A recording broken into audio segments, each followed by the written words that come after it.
Assalamualaikum warahmatullahi wabarakatuh. Biridhoillah wa li syafaati Rasulillah sallallahu alaihi wasallam wa ala kulli niyatin shalihah al-fatihah. A'udzu billahi minasy syaithanir rajim. Bismillahirrahmanirrahim. Alhamdulillahi rabbil alamin. Ar-rahmanir rahim. Maliki yaumiddin. Iyyaka na'budu wa iyyaka nasta'in. Ihdinas siratal mustaqim. Siratal ladzina an'amta 'alaihim ghairil maghdubi 'alaihim waladdallin. Amin. Raditu billahi rabban wa bil islami dinan wa bi Muhammadin nabiyyan wa rasulah. Rabbi zidni ilma warzuqni fahma. Amin. Bismillahirrahmanirrahim. Allahumma anta rabbi la ilaha illa anta khalaqtani wa ana 'abduka wa ana 'ala 'ahdika wa wa'dika mastata'tu a'udzu bika min syarri ma sana'tu abu'u laka bi ni'matika 'alayya wa abu'u bi dhanbi faghfirli fa innahu la yaghfiru dzunuba illa anta. Bismillahirrahmanirrahim. Alhamdulillahi rabbil alamin wa bihi nasta'inu ala umuri dunya waddin. Wassalatu wassalamu ala asyrafil anbiya'i wal mursalin sayyidina wa maulana Muhammadin wa ala alihi wa ashabihi wa man tabi'ahu bi ihsanin ila yaumiddin. Rabbi shrah li sadri wa yassir li amri wa hlul 'uqdatam min lisani yafqahu qawli. Amin. Ala subhanaka la ilma lana illa ma 'allamtana innaka antal alimul hakim. Amma ba'd. Bapak-bapak, ibu-ibu, jamaah salat subuh Mushola An-Nur Ria Grafika Citra Sentus yang dirahmati Allah Subhanahu wa taala. Puji syukur marilah kita panjatkan kepada Allah atas nikmatnya, rahmatnya, serta kasih sayangnya pada pagi hari ini. Walaupun dingin, Allah masih membangunkan kita dari tidur kita yang nyenyak, yang nikmat, sehingga kita bisa bersama-sama menunaikan sholat subuh di mushola yang kita cintai ini, dilanjutkan dengan kajian ilmunya Allah Subhanahu wa ta'ala. Sholawat dan salam marilah kita sampaikan pada junjungan kita Nabi Agung Muhammad sallallahu alaihi wasallam. Mudah-mudahan kita termasuk orang yang akan mendapatkan syafaatul ummah fi yaumil kiamat. Amin Allahumma amin. Bapak Ibu yang dirahmati Allah Subhanahu wa taala, pada kesempatan kali ini kita akan membahas tentang sholat khauf, ya. Sholat khauf itu artinya sholat karena ada rasa ketakutan, ada rasa takut. Sholat khauf, sholat yang dilaksanakan pada saat-saat genting. Sholat ini bisa dilaksanakan kapanpun bila kita dalam kondisi merasa takut. Misalnya karena perang, bencana alam, ancaman binatang buas, dikejar musuh, atau karena orang jahat dan lain-lain, ya. Jadi sholat karena takut, ya takutnya ya macam-macam tadi, karena perang, mungkin karena ada musuh, karena dikejar orang, karena bencana alam, atau hanya karena binatang buas, ya. Itu boleh kita melaksanakan sholat khauf. Nah, di sini pembahasannya sholat khauf itu dilaksanakan khusus untuk zaman Rasulullah atau boleh dilaksanakan sepeninggal Rasulullah, karena memang sholat khauf ini jarang dilaksanakan, jarang dilakukan, ya. Sampai saat ini pun saya belum pernah, ya, sampai setelah ini saya belum pernah melaksanakan sholat khauf. Ya mungkin jarang, tapi ya apa salahnya kalau ilmu ini kita bahas, karena yang namanya saat-saat genting kan kita tidak tahu, dengan saat atau banjir atau gempa atau perang, nah itu kan kita nggak tahu dan tidak diprediksi. Maka dari itu ya, tidak ada salahnya lah kita bahas, kita pelajari mengenai sholat khauf ini. Para ulama berbeda pendapat tentang kebolehan sholat khauf sepeninggal Nabi Shallallahu Alaihi Wasallam dan tentang tata caranya. Ya, ini sebenarnya boleh apa enggak setelah Rasulullah wafat itu? Karena dulu zaman Rasulullah sering terjadi peperangan untuk penaklukan, ya, untuk memperluas wilayah, ya, terjadi perang. Bahkan Rasulullah SAW sendiri terjun ke medan perang untuk memimpin jalannya peperangan. Dalam sejarah itu Rasulullah kalau tidak salah memimpin perang itu sekitar 27 kali. Jadi perang itu zaman Rasulullah ada dua istilah, ghazwah dan sariyah. Kalau ghazwah itu perang yang dipimpin langsung oleh Rasulullah, dan sariyah itu perang yang Rasulullah di sini tidak terjun langsung. Ya mungkin karena sudah dipimpin oleh panglima-panglima seperti Khalid bin Walid. Ya, Khalid bin Walid itu yang dulunya seorang kafir, setelah masuk Islam menjadi pemberani. Bahkan Khalid bin Walid diangkat menjadi panglima perang itu masih usia muda, masih berapa? 17 tahun. Nah ini kan luar biasa, masih muda, seger. Menurut sebagian ulama mengenai sholat khauf hukumnya boleh, ya, hukumnya boleh. Ini pendapat 4 imam mazhab, jadi Imam Syafi'i, Hambali, Hanafi dan Maliki boleh, sepakat boleh. Berdasarkan hadis umum yang firman Allah SWT surat An-Nisa ayat 101. Bismillahirrahmanirrahim. Wa idza darabtum fil ardi falaysa 'alaikum junahun an taksuru minas shalah. Dan apabila kamu bepergian di muka bumi, maka tidaklah mengapa kamu mengqashar salatmu. Jadi ini kaitannya dengan qashar salat, meringkas salat, ya. Meringkas salat. Kemarin kita sudah bahas mengenai sholat, mengqashar sholat dan menjamak sholat. Nah ini sholat khauf, sholat karena ada rasa ketakutan. Lepas kalau saya sholat karena takut dikejar debt collector, sekarang kan kayak gitu. Ya kalau itu jangan betul merasa takut ya mau aja. Tapi kan tidak mungkin sholat karena dikejar kolektor itu sholat berjamaah khaufnya. Ini sholat khauf ini dilaksanakan secara berjamaah, bukan sendiri, ya. Ya bukan sendiri, perlu diingat.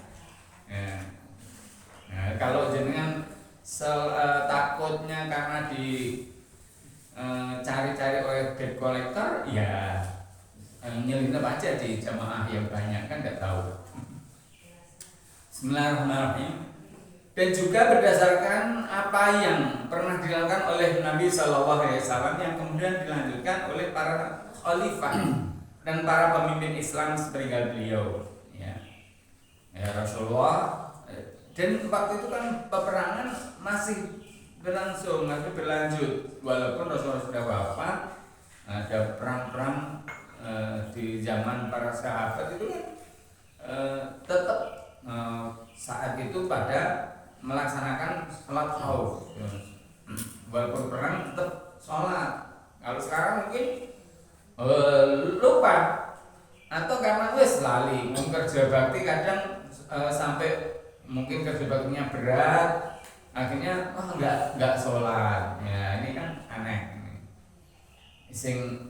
Istilahnya bukan merupakan kewajiban dilaksanakan, tapi yang kewajiban ditinggalkan.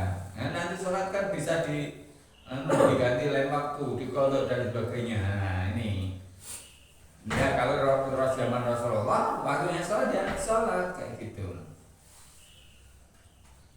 Contohnya Abu Yusuf, salah seorang murid Imam Abu Hanifah, mengemukakan pendapat yang kontroversial. Menurutnya, sepeninggal Nabi SAW, sholat khauf tidak boleh dilakukan dengan satu imam, melainkan dengan dua imam. Loh ini ya. Kalau pada umumnya sholat khauf ya sholat imamnya hanya satu. Imamnya satu. Nanti ada tata caranya saya sampaikan juga. Ini harus dua walaupun sholat khauf. Maksudnya menurut Abu Yusuf ini sholat khauf ya gantian. Jamaahnya ada 20 ya 10 sholat dulu. Yang pertama pakai satu imam sampai selesai ya, dikosor 2 rakaat. Nanti gelombang kedua sholat lagi dengan imam yang lain lagi. Tapi sebenarnya sholat khauf bukan seperti itu ya. Masing-masing dengan makmum sendiri dan sholat 2 rakaat ini yang menurut Abu Yusuf tadi ini adalah salah seorang murid dari Imam Abu Hanifah atau Imam Hanafi. Atau dengan kata lain sholat khauf dilakukan dengan 2 gelombang. Ketika satu kelompok sedang sholat, kelompok yang satunya sebagai penjaga. Dan ketika kelompok pertama sudah selesai sholat, giliran kelompok kedua yang sholat. Nah ini yang dikemukakan oleh Abu Yusuf tadi. Karena menganggap bahwa sholat yang dicontohkan Rasul ketika perang setelah Rasulullah wafat ya sudah nggak ada. Adanya ya sholat qashar biasa. Adapun jamaahnya dibagi menjadi 2. Nah, tapi zaman Rasulullah kan sholat khauf itu sejumlah orang melaksanakan sholat secara berjamaah, jamaah bareng satu imam. Cuman nanti pelaksanaannya rada asing bagi kita ya, asing karena kita tidak pernah melakukan. Dan sholat tadi yang di sana ada wetan terus begitu selesai rakaat pertama gantian pada bubar, terus yang tadi jaga jadi baris. Nah gitu. Nanti ada tata caranya. Bismillahirrahmanirrahim. Silang pendapat ini bertolak dari persoalan apakah sholat khauf yang pernah dilakukan oleh Nabi SAW bersama para sahabatnya dianggap sebagai suatu ibadah secara umum atau hal itu sebagai keutamaan yang khusus bagi beliau saja. Jadi ini masih diperdebatkan di kalangan ulama ya. Apakah sholat yang seperti dilaksanakan Nabi itu khusus hanya pada zaman Nabi atau memang boleh dilakukan oleh orang-orang sekarang. Jadi saya sampaikan nanti ada tata caranya. Ulama-ulama yang menganggapnya sebagai suatu ibadah secara umum, bukan sebagai keutamaan yang khusus bagi Nabi SAW, memandang bahwa sholat bukan khusus bagi beliau. Nah ini ada yang mengatakan, sholat ya berlaku untuk umum, bukan hanya untuk Nabi SAW saja. Nah ini begitu pula sebaliknya. Dengan demikian mungkin pelaksanaannya dibagi menjadi 2 gelombang. Jadi sholat dengan satu imam merupakan salah satu kekhususan yang dimiliki Nabi. Penafsiran seperti itu diperkuat dengan dalil kitab yang dipahami dari firman Allah Subhanahu wa taala ayat ke-102 surat An-Nisa. Wa idza kunta fihim fa aqamta lahumus shalah faltakum ta'ifatum minhum ma'aka wal ya'khudhu aslihatahum. Dan apabila kamu berada di tengah-tengah mereka, sahabatmu, lalu kamu hendak mendirikan sholat bersama-sama mereka, maka hendaklah segolongan dari mereka berdiri sholat bersamamu dan menyandang senjata. Ini Bapak Ibu, sholat khauf itu ya kalungannya bedil, kalungan bedil. Kalau sekarang sholat itu bedilnya disalahke. Kemarin beberapa waktu yang lalu kan juga ada kasus sholat bapak polisi atau apa itu, pokoknya bawa senjata karena anaknya kecil tidak tahu bahwa sholat senjatanya dipegang ditembak ke kakaknya atau adiknya waktu itu sampai meninggal dunia. Nah itu kan sempat seperti itu. Nah ini harusnya kalau tahu yang tadi yang punya senjata, begitu anaknya ngeranggeh pistol itu harusnya diamankan. Nah, mungkin karena merasa aku gak sholat kok pistolku dirokok anakku, akhirnya apa didulana dibedil, ternyata nembak adiknya sampai meninggal dunia kan kasusnya kemarin itu. Nah seperti itu. Hanya kalau itu memang membahayakan ya direbut ya, walaupun kita sedang sholat ya, karena apa? Menjaga biar aman gitu loh, tidak terjadi korban. Bismillahirrahmanirrahim. Ini bisa dipahami jika Nabi SAW sudah tidak berada di tengah-tengah mereka, maka ketentuannya menjadi lain. Menurut beberapa ulama ahli fikih Syria, Damaskus, sholat khauf boleh ditangguhkan sampai suasana aman seperti yang pernah dilakukan oleh Nabi SAW pada perang Khandaq. Tetapi hal ini disangka oleh mayoritas ulama. Kata mereka, sholat yang pernah dilakukan oleh Nabi SAW tersebut dilakukan sebelum turun ayat tentang sholat khauf yang menasah apa yang beliau lakukan itu. Jadi sekarang ya ada perdebatan mengenai sholat khauf itu ya, tapi ulama-ulama 4 mazhab ini sepakat boleh dilakukan, tapi memang jarang sekali ya. Walaupun sebenarnya tadi anak kecil ngeranggeh pistol bapaknya, sebenarnya itu kan merupakan sesuatu yang harus diamankan, tapi karena nggak tahu ya, mungkin karena tidak tahu ya akhirnya begitu. Bahkan wong sholat itu loncat-loncat ketika ada ular, contoh sholat ada ular itu bisa lari, maksudnya cari aman, bukan diam aja padahal ada ular itu betul membahayakan. Nah itu karena takut. Walaupun sholat sendiri itu bisa menghindari istilahnya seperti itu. Bismillahirrahmanirrahim. Yang kedua tentang tata cara pelaksanaan sholat khauf ya. Tadi dibahas janjinya sholat khauf itu masih berlaku apa enggak ya. Ya tadi sudah ada sepakatan dari 4 mazhab ya, boleh ya. Tata caranya ya, para ulama masih terus berselisih pendapat tentang tata cara pelaksanaan sholat khauf sesuai dengan banyaknya hadis ya yang menerangkan tentang hal itu, yakni hadis-hadis yang dikutip dari tindakan Nabi SAW tentang sholat khauf. Ada sekitar 7 tata cara melaksanakan sholat khauf. Jadi memang Rasulullah SAW sendiri melaksanakan sholat khauf ini berubah-ubah tata caranya, berubah-ubah sampai 7. Ya nanti mungkin saya sampaikan juga.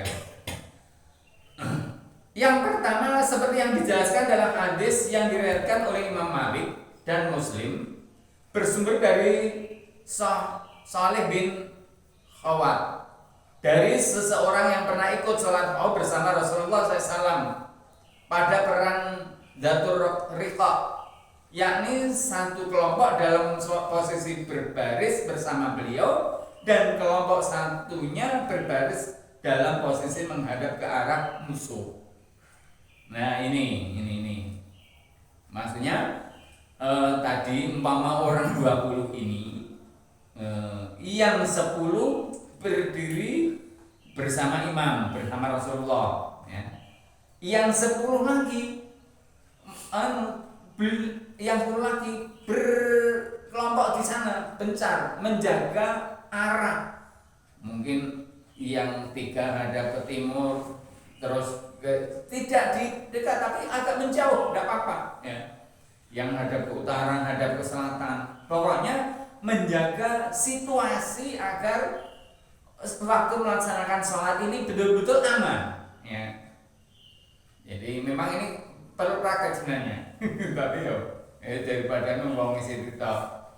Nah, begitu melaksanakan sholat Allahu Akbar, sampai imam ini melaksanakan rakaat pertama ini nanti ya otomatis rakaat kedua imam masih berdiri tapi makmum yang tadi menyelesaikan, ya, walaupun imam masih berdiri, makmum ini menyelesaikan rakaat kedua, tahiyat, salam, kemudian bubar menggantikan posisi yang menjaga tadi, dan yang tadi menjaga ganti duduk, maksudnya berdiri di sini mengikuti gerakan imam.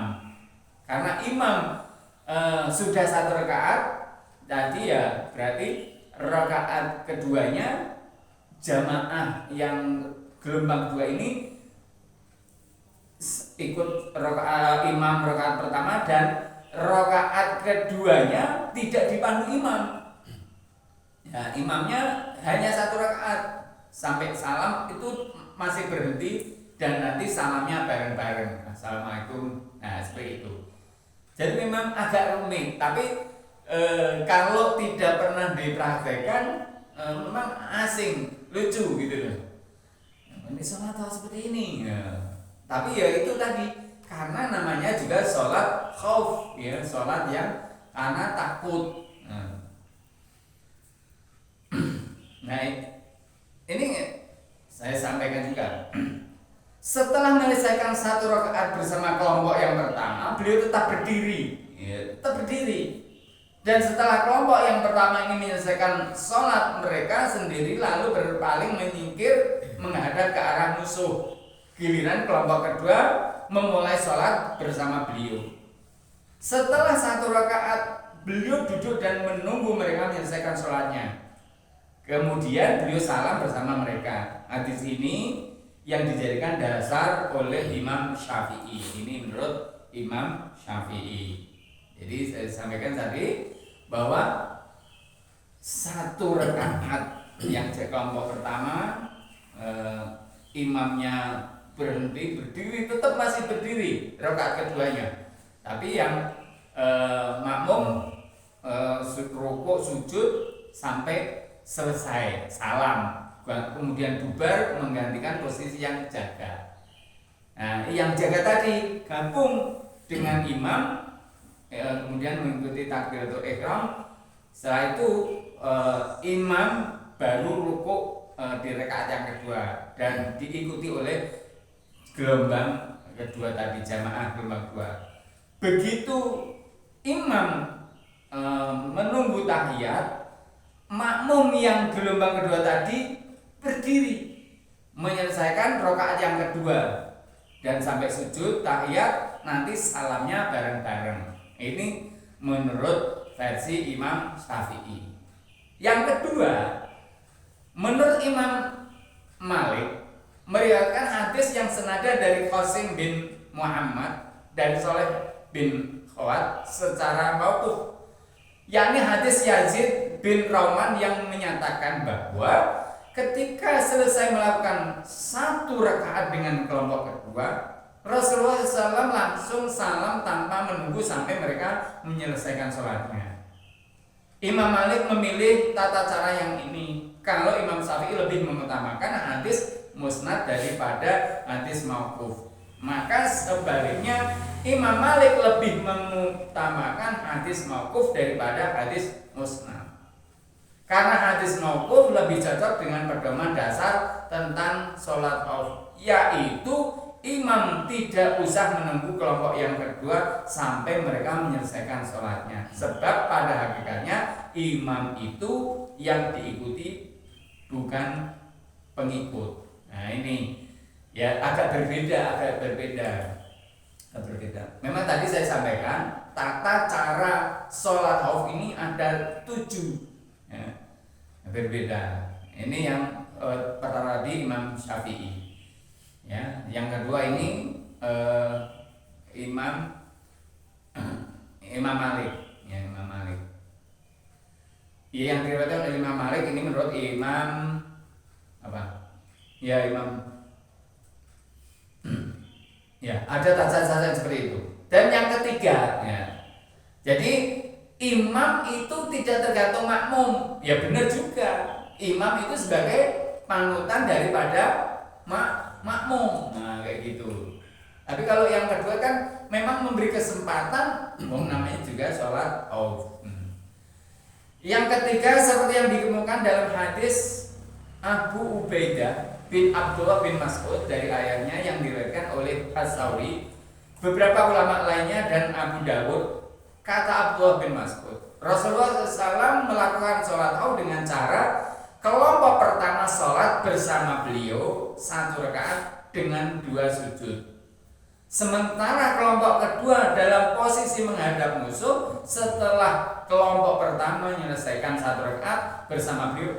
Mereka bersujud dan beliau salam dalam posisi menghadap ke arah musuh. Setelah sholat 1 rakaat bersama kelompok kedua, beliau langsung salam. Sementara kelompok kedua ini meneruskan sholatnya sendiri. Dan setelah salam, mereka kemudian pergi. Giliran kelompok pertama yang salam posisi menghadap musuh tadi melanjutkan sholatnya yang masih 1 rakaat sampai mereka salam. Cara ketiga inilah yang dipilih oleh Imam Abu Hanifah dan murid-muridnya, kecuali Abu Yusuf sebagaimana yang telah dikemukakan tadi. Ya, ini aneh juga. Begitu sholat, ya tadi tetap dibagi 2 gelombang, ya. Imam memandu salam, sampai salam, akhirnya selesai baru gelombang yang kedua melakukan sholat seperti itu. Ya ini saya sampaikan nanti. Aku cenderung yang ini yang gampang. Ini kesannya aneh memang. Wong sholat kok ngadeg terus bubar terus masuk lagi ya gitu seperti itu. Padahal kalau jamaahnya banyak, kalau biasanya perang kan ya berkelompok-kelompok, minimal ya 20-30 orang. Yang keempat, ya tata cara yang keempat seperti yang dikemukakan dalam hadis Abu Iyas Az-Zarqi. Ia berkata, kami pernah sholat khauf bersama Rasulullah SAW. Saat itu di barisan pasukan kaum musyrikin ada Khalid bin Walid. Saat kami sedang melakukan sholat zuhur, orang-orang musyrik berkata, kita lemah. Sebenarnya kami tetap, ya sebenarnya tadi tepat sekali kita serang mereka saat mereka sedang melakukan sholat. Allah lalu menurunkan ayat tentang qasar sholat zuhur dengan asar. Tiba waktu asar, Rasulullah SAW berdiri menghadap kiblat dan posisi orang-orang musyrik ada di depan beliau, rukuk bersama makmum. Dan ketika sujud hanya diikuti oleh barisan pasukan depan, sementara barisan belakang tetap berdiri menjaga barisan depan yang sedang sujud bersama beliau. Setelah berdiri barisan depan tadi kemudian sujud, giliran barisan yang belakang mulai sujud. Lalu barisan depan bergeser mundur ke belakang dan barisan yang belakang menuju ke depan. Nah ini ya tadi kalau musuhnya berada di posisi barat, kalau di sini ya ibarat atau di arah kiblat, itu semua baris. Kelompoknya tidak dibagi 2, cuman bareng takbiratul ihram bareng. Tetapi yang mengikuti rukuk sampai sujud pertama itu gantian kemudian nanti selesai rakaat pertama diganti baris yang kedua. Jadi gantian. Tadi malam saya sempat melihat secara virtual di praktek di YouTube itu lucu gitu, ya lucu. Tapi ya memang itu yang pernah dilakukan oleh Rasulullah. Jadi nggak ngarang. Jadi beberapa versi beliau melaksanakan sholat khauf karena seringnya terjadi peperangan dan waktu itu Rasulullah sering melakukan sholat khauf. Bismillahirrahmanirrahim. Seperti yang dikemukakan dalam hadis Hudzaifah, ia berkata, Sa'labah bin Zahdam bercerita, kami bersama Sa'ad bin Al-As sedang berada di Tibristan. Sa'id berdiri lalu berkata, siapa di antara kalian yang pernah ikut sholat khauf bersama Rasulullah? Hudzaifah menjawab, saya. Hudzaifah lalu sholat 1 rakaat dengan kelompok pertama dan 1 rakaat dengan kelompok kedua. Hanya itu yang dilakukan. Ini bertentangan dengan aturan sholat biasa. Muslim juga meriwayatkan hadis bersumber dari Ibnu Abbas yang senada dengan hadis Hudzaifah tadi. Yakni sesungguhnya Ibnu Abbas berkata, sholat harus menurut aturan Nabi kalian. Sholat di rumah ialah 4 rakaat. Sholat dalam bepergian ialah 2 rakaat. Dan sholat khauf ialah 1 rakaat. Tetapi As-Sawi memperbolehkan tata cara khauf seperti itu. Nah, Bapak Ibu yang dirahmati Allah.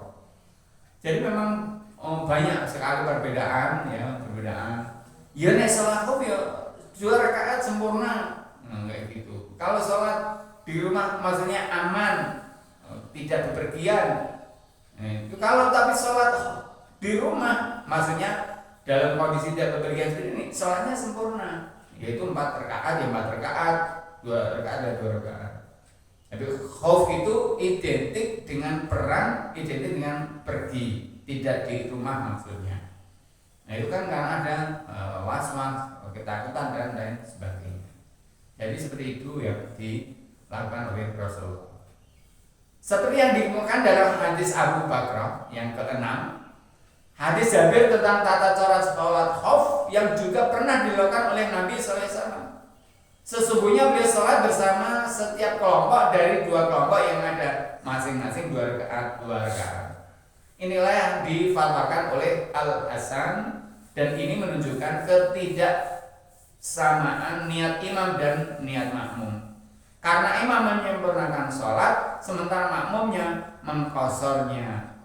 Hadis ini diriwayatkan oleh Muslim bersumber dari Jabir. Jadi Rasulullah memandu sholatnya 4 rakaat, tapi yang makmumnya 2 rakaat. Nah ini kan, berarti sholatnya makmum beda dengan sholatnya imam. Kalau imamnya tadi 4 rakaat, tapi makmum dikosor karena ini yang ditentang oleh Muslim yang benar dari tata cara yang ke-7 seperti yang dikemukakan dalam hadis Ibnu Umar tentang tata cara sholat khauf yang sudah pernah dilakukan oleh Nabi SAW ketika ditanya tentang sholat khauf. Rasulullah SAW bersabda, mula-mula imam bersama kelompok pertama sholat 1 rakaat, sementara kelompok kedua dalam posisi menghadap ke arah musuh dan belum memulai sholat. Setelah selesai 1 rakaat, kelompok pertama ini mundur menggantikan posisi kelompok kedua. Namun mereka belum salam. Giliran kelompok kedua maju ke depan untuk memulai sholat bersama imam. Setelah selesai 1 rakaat, sang imam menyingkir karena ia sudah menyelesaikan 2 rakaat. Selanjutnya 2 kelompok tersebut melanjutkan sholat mereka masing-masing yang kurang 1 rakaat lagi. Dengan demikian mereka telah menyelesaikan 2 rakaat. Jika keadaan perang cukup mencekam, boleh melakukan sholat khauf dengan berjalan. Ini berjalan boleh, berdiri atau berkendaraan, baik menghadap kiblat atau tidak. Di antara ulama-ulama yang berpendapat seperti itu ialah Imam Malik, seperti yang dikutip oleh Ashab dan beberapa ulama lainnya. Kata Abu Umar, ulama yang berpedoman pada hadis Ibnu Umar ini mengutip pendapat ulama-ulama Madinah yang menurut mereka lebih kuat daripada yang lain. Lagi pula pendapat ini lebih cocok dengan aturan dasar tentang tata cara sholat khauf, yaitu kelompok pertama dan kelompok kedua sama-sama menyelesaikan sholatnya setelah sang imam menyingkir. Berdasarkan keterangan hadis ini, mayoritas ulama berpendapat bahwa dalam situasi yang genting sholat khauf boleh dilakukan dengan menghadap kiblat atau tidak, bahkan tanpa rukuk dan sujud, tetapi hanya dengan menggunakan isyarat saja. Menurut Imam Abu Hanifah, sholat khauf harus dengan menghadap kiblat, dan ketika situasi sedang sangat genting tidak boleh dilakukan sholat khauf. Ya, maksudnya sudah aman. Silang pendapat tersebut karena sholat khauf yang dilakukan oleh Nabi SAW berbeda dengan aturan-aturan dasar sholat khauf. Menurut sebagian ulama, 7 tata cara tentang sholat khauf tadi boleh dilakukan, terserah mana yang dipilih. Yang membedakan tata caranya ialah situasi dan kondisinya yang memang berbeda. Bapak Ibu yang dirahmati Allah SWT, ini sholat walaupun dalam keadaan genting, ya tidak aman dalam ancaman, tetap melakukan sholat. Ini menunjukkan betapa pentingnya sholat itu bagi seseorang. Dalam keadaan apapun sholat tidak boleh ditinggalkan, walaupun dalam keadaan perang, dalam keadaan terancam, dalam keadaan situasi yang genting, dalam suasana yang kacau. Nah, sholat tetap harus dilaksanakan, karena sholat selagi nyawa masih bersarang di jasad, gitu kan. Tapi kalau sudah tidak bernyawa, ya Bapak situasinya perang tapi sudah gugur, ya sudah nggak usah sholat maksudnya, karena itu akan disolatkan nanti. Mengenai tata cara ini, ya sekedar panjenengan nanti tahu, karena ini jarang sekali dilakukan pada zaman sekarang. Ya mudah-mudahan kita nggak usah melakukan, ya, karena sholat selagi kita masih bisa menunaikan sholat secara sempurna, setidaknya kita melakukan sholat ya qashar lah, sholat qashar. Wah Pak, ini genting, ya biasanya imamnya nanti kelompok penuh di imam sih, nanti kelompok yang ini ada imamnya lagi. Sekarang banyak orang banyak imam, ya. Bismillahirrahmanirrahim. Yang ini sebentar tentang sholat orang sakit, ya. Sebentar. Para ulama sepakat bahwa orang yang sakit tetap diperintahkan menunaikan sholat, ya. Jika tidak mampu sholat dengan berdiri, ia boleh sholat dengan duduk. Dan jika ia tidak mampu rukuk dan sujud atau kedua-duanya, ia boleh dengan menggunakan isyarat sebagai gantinya. Mereka berbeda pendapat tentang orang sakit yang bagaimana yang boleh sholat dengan duduk, serta bagaimana cara duduknya, dan tentang bagaimana cara sholat yang tidak mampu duduk maupun berdiri. Perihal siapa yang boleh sholat dengan posisi duduk menurut sebagian ulama, yaitu orang yang tidak mampu berdiri sama sekali. Dan menurut sebagian ulama yang lain, yaitu orang yang sangat berat untuk berdiri karena sakit. Imam Malik setuju pendapat pada pendapat yang terakhir ini. Jadi enggak berat, memang rekoso. Ya saya punya jamaah, punya murid di pesantren itu, ya karena gejala stroke, kalau mau berdiri susah, ya udah duduk aja. Mau kayak robot gitu ya. Silang pendapat tersebut karena persoalan apakah yang menggugurkan kewajiban berdiri itu karena alasan berat atau karena memang tidak sanggup. Dalam hal ini tidak ada nas yang menjelaskannya. Ya kira-kira lah, ora iso dipaksa. Mungkin karena kegemukan, kalau sudah sepuh dan sebagainya, banyak alasan. Perihal cara duduknya menurut sebagian ulama yaitu seperti dengan posisi bersila ini, yakni duduk sebagai ganti berdiri. Tetapi Ibnu Mas'ud menghukumi makruh dengan seperti itu, karena kalau duduk seperti ini dia tidak bisa sujudnya nanti ada kan. Ulama-ulama yang tidak mempermasalahkan posisi duduk bersila, mereka tidak membedakannya dengan duduk tasyahud. Menurut sebagian ulama yang lain, ia sholat dengan posisi berbaring. Menurut sebagian ulama yang lain, ia duduk dengan posisi apa saja yang membuatnya merasa nyaman. Nah ini, yang penting isamu duduk seperti apa, terserah. Yang penting kamu nyaman dan bisa menunaikan sholat. Dan menurut sebagiannya lagi, ia duduk dengan posisi kaki menghadap ke kiblat, selonjor. Juga ada sebagian ulama yang berpendapat jika tidak sanggup duduk boleh dengan tidur miring, dan jika tidak sanggup tidur miring boleh dengan tidur terlentang sambil menghadapkan sepasang kaki ke arah kiblat semampunya. Inilah pendapat yang dipilih oleh Ibnu Al-Mundhir. Bapak Ibu yang dirahmati Allah Subhanahu wa taala. Nah, ini tadi saya sampaikan. Baik dalam keadaan takut, dalam keadaan genting, dalam keadaan apapun. Atau ini yang tentang sakit dan sedang sakit. Sakit mungkin karena kegemukan atau karena apa dan sebagainya. Yang namanya sholat harus dilaksanakan. Tidak mampu untuk berdiri dengan duduk. Nah, tata cara duduk macam-macam terserah, silakan, yang penting nyaman. Saya biasanya duduk seperti ini, ya enggak apa-apa. Sudutnya selonjor, ya enggak apa-apa. Ya. Kalau masih bisa atau mampu untuk sujud, ya pakai sujud. Maksudnya sujud menempelkan dahi di tempat pasujudan. Karena ada, ya saya sakit Pak, saya nggak bisa menggerakkan, hanya bisa seperti ini, ya tidak apa-apa. Ya untuk membedakan rukuk sujudnya, ya kalau rukuk ini sedikit, kalau sujud agak tinggi. Tapi selagi kita masih diberi kesempatan untuk bisa sujud, itulah kita lakukan sujud, menempelkan dahi ke tempat sujud atau sajadah. Nah, karena sujud itulah yang akan menjadi saksi, ya, akan menjadi saksi besok di hadapan Allah SWT. Kita sudah pernah sujud, karena hidup ini sebenarnya kita untuk sujud, ya sujud, ya apapun ya sujud.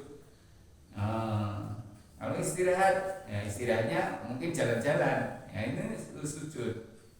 Semakin banyak sujud, ya maksudnya nanti sujud itu tidak hanya sekedar menempelkan dahi ke tempat sujud, tapi bagaimana kita bisa mengambil pelajaran, kita mengambil hikmah, kita bisa mengambil nilai daripada sujud itu sendiri. Walaupun kita mungkin seorang pejabat tinggi, seorang yang kaya dan lain sebagainya, bahkan seorang raja, presiden sekalipun, yang namanya sujud yaitu merendahkan diri di hadapan Allah Subhanahu wa taala, sama seperti orang-orang yang tidak memiliki kemampuan. Ya, dalam hal ini saat sujud menyamakan. Ini kita ngasor, merendah di hadapan Allah, pasrah. Itulah pentingnya kita sujud kepada Allah Subhanahu wa taala. Bapak Ibu yang dirahmati Allah Taala, demikian pembahasan mengenai sholat khauf dan sholat bagi yang sedang sakit. Mungkin itu yang bisa dibahas pada kesempatan ini. Mungkin nanti ada pertanyaan atau dialog, silakan. Dan ini pekan depan tentang sholat ada ya. Nah ini bahas banyak yang perlu dibahas. Kita akhiri pertemuan kali ini dengan baca dan majlis. Bismillahirrahmanirrahim. Wa asri innal insana lafi khusrin illa alladziina aamanu wa 'amilus shalihati wa tawassaw bil haqqi bihamdika asyhadu an la ilaha illa anta astaghfiruka wa atubu ilaik. Assalamualaikum.